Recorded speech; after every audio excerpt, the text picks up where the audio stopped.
Hello, everybody. This is Holy Foley, and I'm Dr. Vanessa Theme Ament. And today, my guest is Greg Curda, who's been a sound mixer, production mixer, and I knew him as a Foley mixer back in the day at Disney. And now he's in Norway, and he's been teaching in higher ed there for a very long time. And in a moment, I'll have him tell me the name of the university that he's been teaching at. And all I can say is, welcome, Greg. It's so good to see you. Tell me first the name of the university in Norway where you've been teaching. Well, thank you very much, Vanessa. The name of the university, oddly enough, is Nord. Nord Nord. Univers Nord Universitet. Now, Nord means north. What And a surprise! yeah, I and there mean, we are. here we're this close to the Arctic Circle, Wow. We're Wow. north. And you've been there quite a while now. I'm trying to remember how long you've been there. Almost 13 years. Wow. And have you gotten used to it? It didn't. I don't know. I'm really adaptable. It didn't take much. Everybody freaks out about the all day all night days, the all day all night nights. When the seasons change. I mean, because it is in at the summer. What is it? Solstice, I guess. Summer and winter solstices. It's light for 21 hours a day, or it's dark for 21 hours a day. Wow. So it's pretty weird. But to me, it doesn't matter because I can sleep anytime. And what kind of classes when you teach are you teaching? Well, I have a production sound, and then I have I post-production sound, which has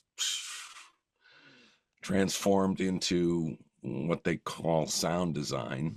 I think what's really interesting here, because I haven't been able to speak with someone who teaches production sound and then going into post-production. So this is going to be kind of interesting, and I want to talk a lot about teaching both sides of it, because for people who may not be familiar, production sound, of course, is on the set and you're concerned with getting dialogue.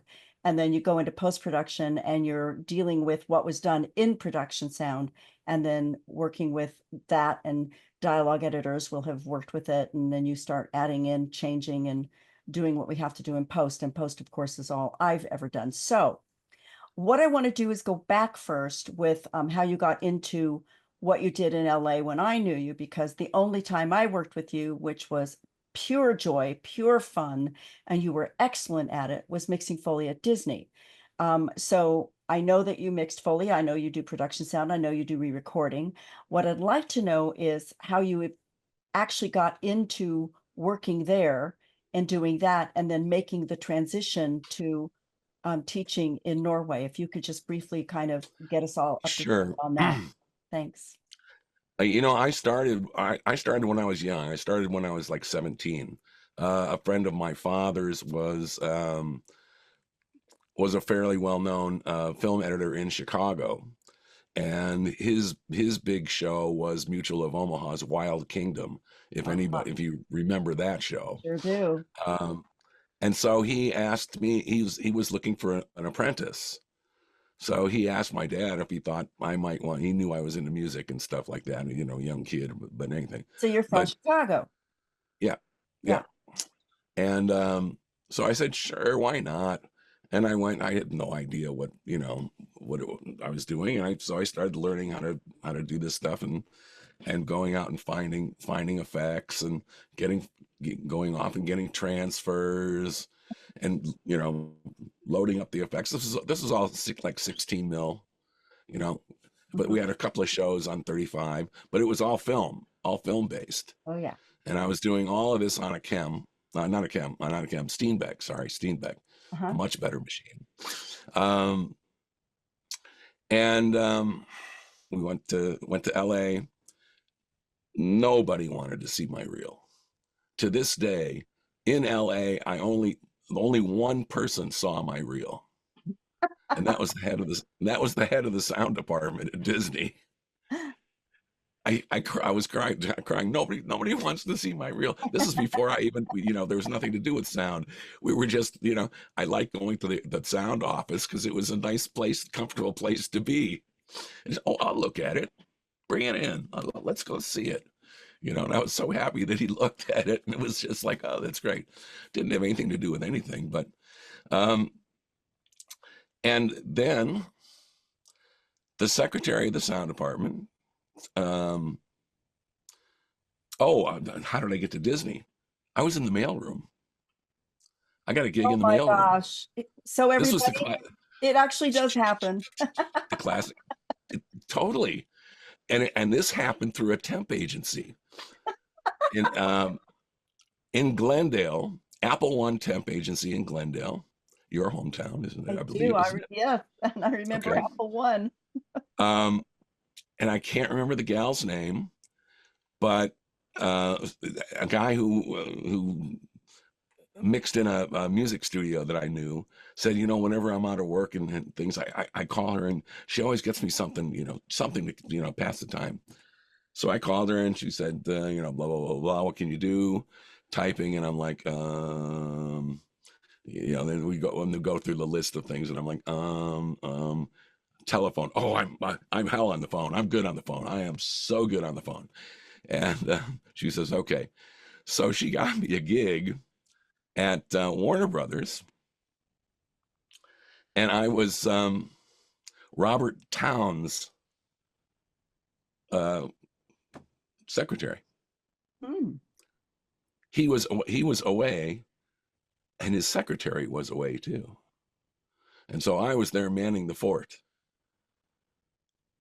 I got 2 calls a day, both calls from the secretary asking if there were any calls. I sat there. That's all I did. I sat there like for 3 weeks, and then the gal from Apple One called me back, and she said, I don't know what you're doing over there, but they love you so much. Can you stay for another month? And I'm like, do you have anything else? And she said, well, I've got this computer tape librarian at Disney. I said, Disney, huh? I said, okay, well, can I try that? And she said, yeah, sure. So I went over to Disney, and I worked in the computer tape library, just filing tapes. And the tape operators, the computer guys, they were using the same tapes and the same sequences every day, doing the same processes. It didn't take a genius to figure out which ones they needed when, and so they would be on the guy's desk already before they needed them. And they're like, how do you know which ones I'm like, well, you use the same ones every day at the same time. I kind of figured it out. And they were, so then I got an interview for a spot in Traffic, which was the mailroom. Traffic. This was a coveted gig, the classic Hollywood story, right? Mailboy does good. And so anyway, flash forward to I'm sitting in the office, the sound office, talking to my friend Angela, who is the secretary of the sound department. And she says, oh, Gregory. She called me Gregory. Oh, Gregory, I'm not supposed to tell you this, but we might have an opening soon. And I've put your name forward. I said, Angela, you did? You put my name forward? I said, without asking me first? No. I said, oh, well, thank you very much. Thank you. And I didn't hear anything. A couple of weeks go by. Yeah, I think it was like 2 weeks went by. And then I got a call to go over to Sound and have an interview. And so I'm like, oh, maybe this is turning into something. So I went over to Sound, and I had an interview with this guy, Ron Mortgat. And it turns out he's from Chicago, and he knew the guy who trained me. How does that happen? No. No, Yeah. exactly. Yeah. No. So, so I got the gig, Wow. and that was yeah, And what that was was the that. gig? What was the gig? The gig was entry level sound Yeah. department, carrying cans. And then you just got to work your way up and You yeah. So and all you, do you remember your first time sitting behind a board? I do, I do, I do. You know, when you're second, when you're like second mixer, or what we'd call it recordist in that case, Mhm. and you're sitting in the booth with the mixer, there's nothing that mixer is doing that you can't do. Mhm. In fact, you can do it so much better than he's doing it. You're wondering, why is he still in that chair? How come I'm not in that chair? Okay. Until you get in the chair. And then it's like, uh, um, yeah, okay, and then your recordist gets on. We probably should roll and take a look at the scene. Oh yeah, yeah, yeah, yeah. Let's roll. Let's see what one of these buttons does it. Which one goes forward? You forget everything you've ever known about recording, I can tell about you something any. right now, Greg.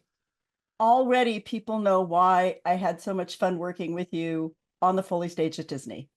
Already everybody knows. I can see why Vanessa really enjoyed working with Greg on the Foley stage at Disney. Because Oh yes, folks, this is what it was like. We had a ball.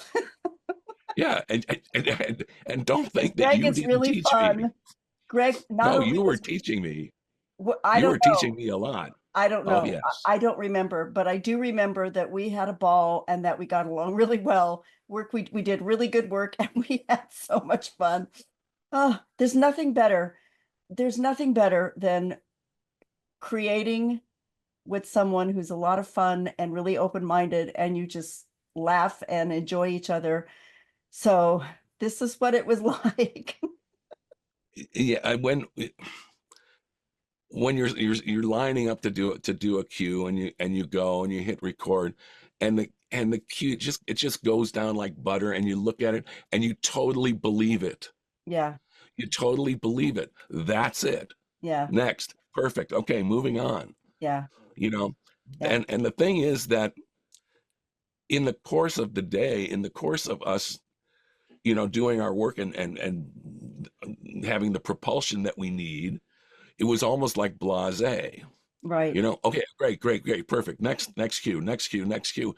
But that's not to marginalize No, how good it was for us to be able to say, okay, great, moving on. Because if it was only so, you might say, or I might say, we might be able to, let me go back and do it again. and we go back and do it again. But there were So there were many, many times where that just didn't happen. Boom, boom, yeah, it boom, was boom, fun. boom. We're rolling. So you and I are both musicians, and I really do think that what we do before informs the way we approach our sound work. And I'm curious what you think, being a musician, how that affects the way that you approach your work when you've done sound. In several different ways. I think we have to talk about the various aspects. We can talk about time and tempo Hmm. first. And to me, that always gave me the ability. In the old days, I mean, we had to do a lot of punching in. Hmm. That's obviously a thing of the past now. Hmm. But in the old days, you had to be able to punch accurately, Right. and be able to get in between, um, And just to slow steps. down and explain that process, because a lot of people watching this won't understand when you're working with um, mag before you get into Pro Tools and before you can, what you're doing is you're punching into the middle of a cue to catch something that didn't work quite right, but whatever happened before was working. And you have to punch in between the thing that worked right and then go continue with Right. fixing. And that takes real precision on especially the part of the mixer, because the Foley artist is going to duplicate in real time what they did, and then the mixer's going to punch in right at the precise moment so that there isn't a ta-da, there isn't going to be a glitch. Right. And that took such art on the part of the mixer.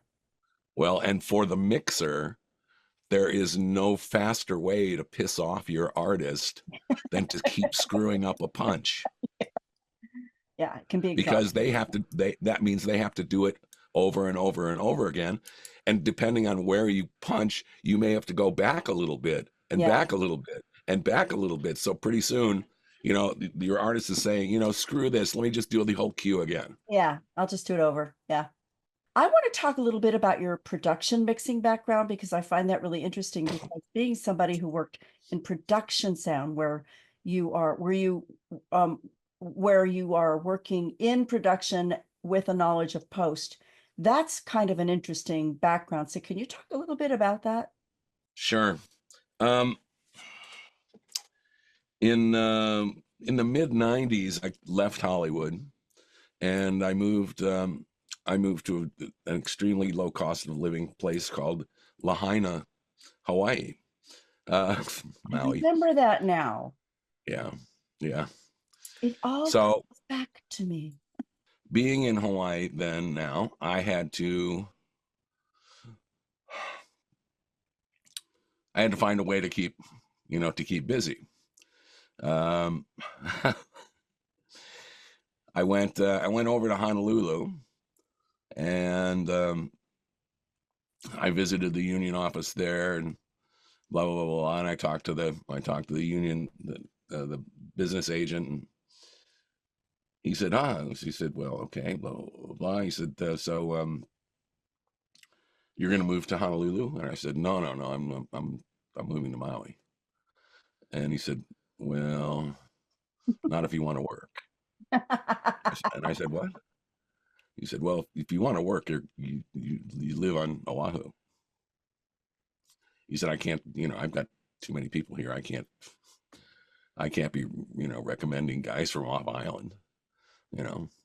And I'm like, oh, really? He said, well, yeah, that's pretty much it. So I said, oh, okay. So now it turns out that because I was a member of 695 and 700. Which now, you know, that's for people who don't understand. One is for mixers who work like mixers and now Foley artists, but that's 700. Production. And then the other is, 695 is Post-production. production, right? So, and I had to have a dual card once those two split. You remember that was somewhere in Yeah. the mid '80s, I guess. At any rate, since 695 was an LA local and it was a specific local, Mhm. it had precedence over the mixed local of Hawaii. So all I had to do was make the connection and get my gig through LA, Mm. even though they were going to be in Hawaii. Just get the production manager when he was in LA. Then I got the gig in LA. So then they couldn't say anything and I would have the gig. Very smart.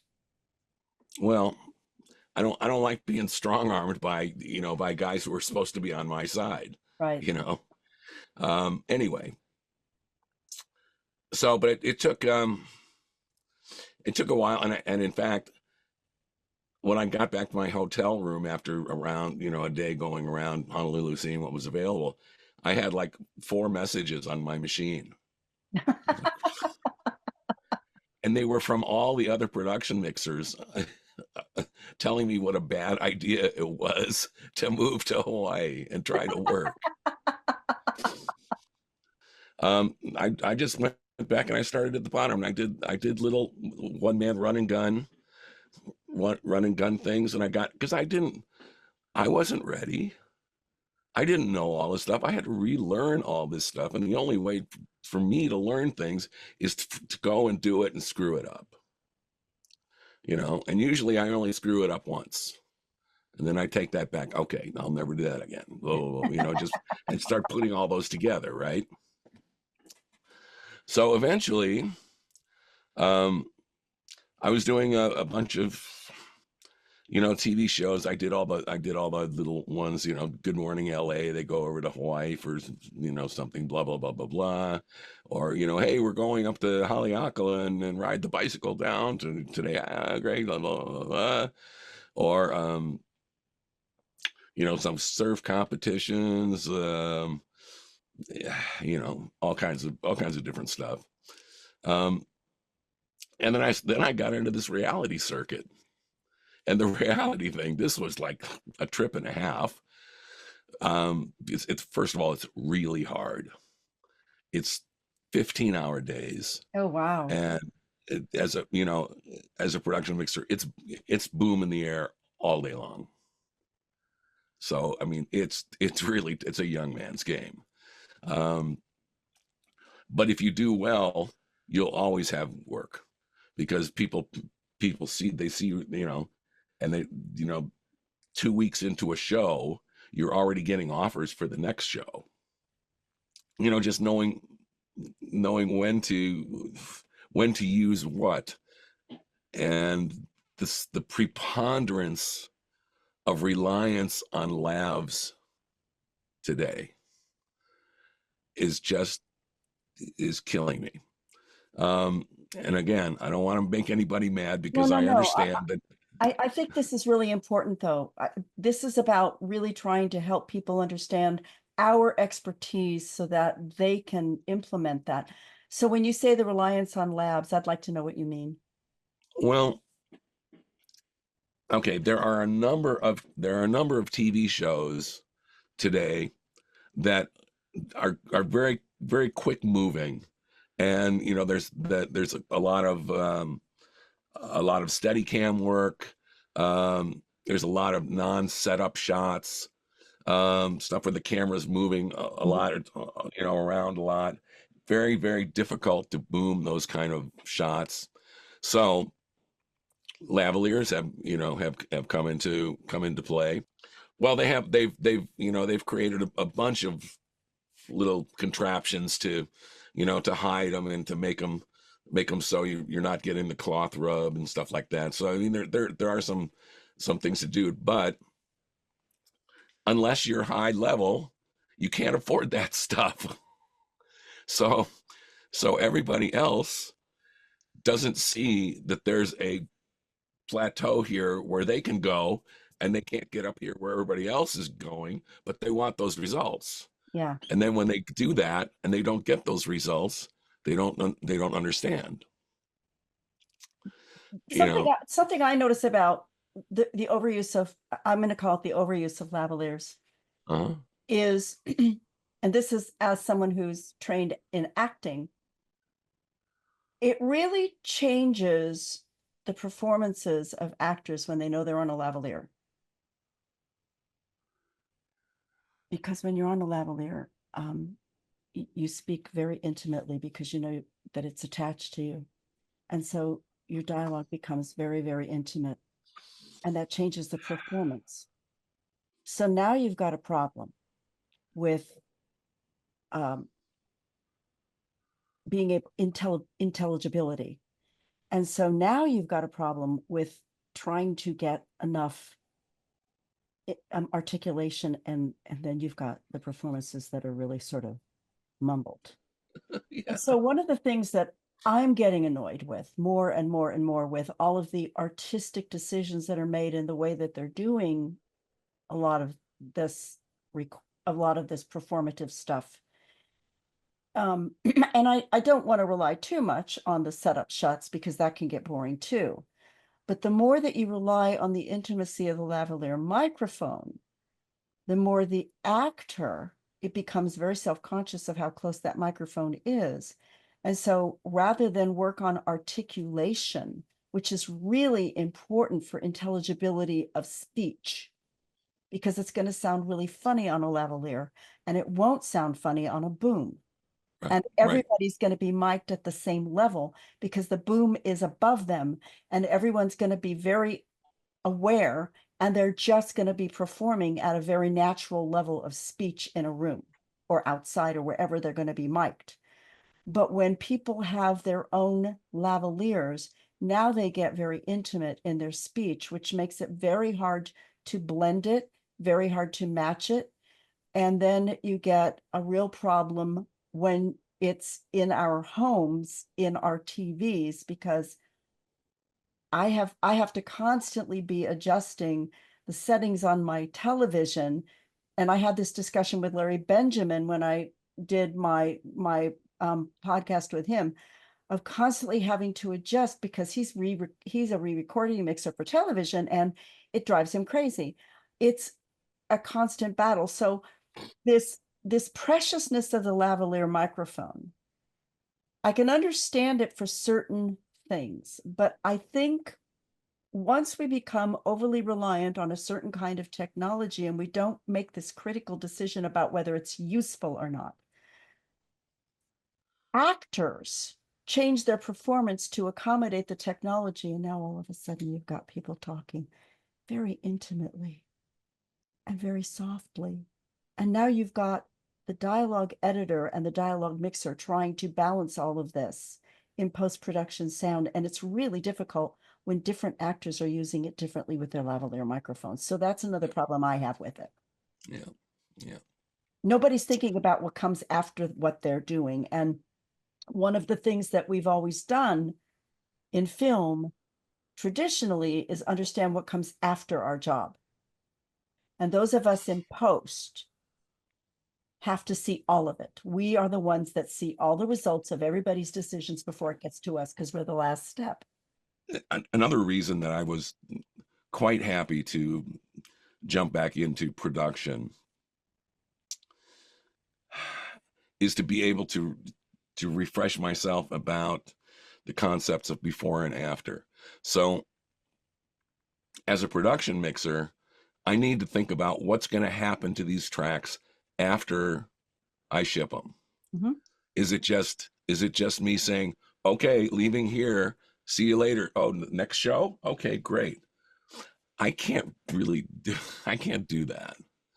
I have to be concerned with what happens. I want to be in touch with the dialogue editor, you know, Mm-hmm. all the time throughout the show. Everything okay? Anything I can do for you? Blah blah blah blah blah blah blah. You know, he said, well, you know, some of these cues. Yeah, I know, but if you look at the notes, I've clearly laid out what my issues are. You know, so, and that's the before. If you're working post production, you have to understand what might be the issues of the person who worked before you. Right. Okay. So the more that you guys can talk to each other, the better off it is. And that rarely happens anymore. You know, and I think that's, I don't know if it's the cause of a lot of problems, but to me it's something that shouldn't happen. That, you know, and it doesn't take that much. It's a phone call. If you don't have the patience to really get into dialogue editing, which I think is a great teacher of really smoothing out dialogue so that you can go borrow a sound take from a closer mic'd take and replace it for the medium shot. If you Yeah, don't or learn wherever. that, Yeah. because that's a lesson in life. It's not just about dialogue editing, but it's an amazing teacher of patience and replacement and seeing something from a different view and seeing how to problem solve. You know, it's sort of like algebra doesn't just teach you algebra, it teaches you problem solving from a different perspective. So people Right. always And say, construction. why do I need algebra? I'm never going to use it. Yeah, but it teaches you a way of thinking that will help you see the world in a different way that you won't see otherwise. And people never understand that that's why we take algebra, really. And the other thing is, it's amazing how much math they don't get these days. Yeah. Yeah. That I mean, and I was one of those that said, why do I have to take algebra? Even though I was pretty good at algebra, it was geometry that was hard for me because I'm not a visual person. Haha, I'm auditory. mm, But I understand as an adult that it isn't about learning math for math's sake. It's about learning a way of thinking differently. It's a different kind of puzzle so that you will view right, life differently. right. It's a philosophy. It's a philosophy. And so um, I think this is why teaching becomes really important, that we realize that we're always teaching critical thinking. We're just using a different discipline to teach it. So as you go back into the classroom, you know, every generation has different societal challenges that cause them to have blind spots, and then it's up to the older generations to try to help them get past the blind spots. We had ours, and now we're facing different blind spots, but it's fascinating to me. I think dialogue editing and dialogue mixing are phenomenal teachers of nuance, patience, and looking at things from different angles. Yeah, Falling in love with the low-hanging fruit of loud sound rather than nuanced sound is the trap. right. You know, I've kind of changed my approach in production sound, and I take the first half of it, well, at least the first 2 weeks of it anyway, and I break them up into small teams, and I give them a little Zoom H1 recorder, Mhm. and I say, okay, go away. Record me 3 things. Well, what kind of 3 things? I don't know. Go record me 3 things, and be back here at 1:45, and don't be late. You know, and they're like, okay. So they go out and they record. I said, and don't bring me 30 takes. I don't want any of your bad takes. I want 3 takes on that card. 1, 2, 3 effects. Ready, go. Poof, go. And then bring them back, and we listen to them all, one by one, and we talk about it. And it's amazing how quickly they will find the faults. Okay, because now their attention is here, glued to the speaker, listening to the sound. Okay, so we do that, and we go through all that, and we start talking about all this and what's wrong with it, what's right with it. You know, sometimes it's good, sometimes it's not good. It's too far, it's too close, it's too blah blah blah blah blah blah, blah, too much background. You know, if they go outside, they forget it's a windy day and they didn't bring wind protection. Well, I didn't send them with any wind protection, so they got you know. And I'm like, so what's wrong with this one? And they're like, well, there's a lot of that. What is that? Is that wind? I said, yeah, that's wind. Oh, that's not good. Can we get rid of that? Yeah, you can, and you will in the next round. Then next week I send them back out again. Same thing. 3 effects. You can do the same 3, or you can do new ones and bring them back, and they're about 1,000% better. And what I'm doing is I'm working on their ears. It's just ear training. And to me, that's now become more important than them learning the mic patterns. Mm-hmm. I think you're right. I Anybody can I learn give the them the mic mic pattern. patterns and all that, but it's too boring. Yeah. You know, I made videos of all my lectures, but I had to break them up into 2 and 3 parts because they're just too long. And I'm like, geez, Greg, can you shut up for just a second here? And it's Well, just also there's too people much to learn by cover. doing. People learn by doing. Yeah, yeah. And then the second half of the class is just dialogue, boom and lav exercises, and that's it for the class. So, Sounds like an effective and class. that's been working really well. And then for post, the first thing is cleaning up. They have a film in between, so we're going to clean up all the dialogue from that film. And we clean it up by traditional, very simple methods. EQ, compression. Mm-hmm. Um, I basically don't want them using isotope. you know, or any of these noise reduction plugins, except I introduce them to the hot new ones, which are Clarity VX or Supertone Clear. I mean, have you heard those? I haven't. Oh my God. Are they great? Oh yeah. Oh, It's sick, sick. But the thing with that is that they get so concerned with getting rid of the background that mm, they stop listening to the dialogue and they're only listening to the background. And if they get rid of all of the background, chances are they've introduced some kind of digital artifacts to the dialogue, yeah, and now it sounds like the tin can is around it or something like that. Or it just sounds weird because it's in a valley of nothing. yeah, they overclean it. So, you know, you just have to worry about that. And the rest of it, I really want the dialogue to be good, because that's, to me, that's the number one thing that separates student films from any other films, is the quality of the dialogue. Absolutely. Um, you know, I mean, the quality of the whole track, yes, of course, but you have to start somewhere. Yep. And so, uh,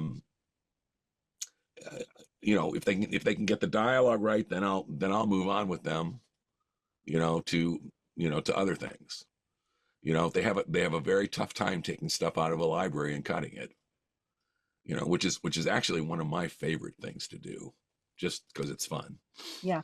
It's, for me, trying to make something fit where it doesn't belong. Um, but we don't have a studio, but the music department does. So I can borrow that. I mean, the room isn't right. It's way too live, Mm, but we do just some mock up Foley sessions, just so they can see how it's done. And, you know, and they like that. And every now and then I get somebody who, with a little work, could have pretty good sync. So, that's great. yeah. Well, this has sounds wonderful. I think the combination of your expertise in production and post, it sounds like you've pulled out the salient, really critical things that they need to learn instead of bombarding them with too much. You've given them the real critical things they need to learn that are the important nuggets for them to focus on. I think so. I just hope they stick with it. Well, this has been wonderful, Greg. It's so good to talk with you. And I want to thank you for doing this with me today. This has been great. Sure, this is great.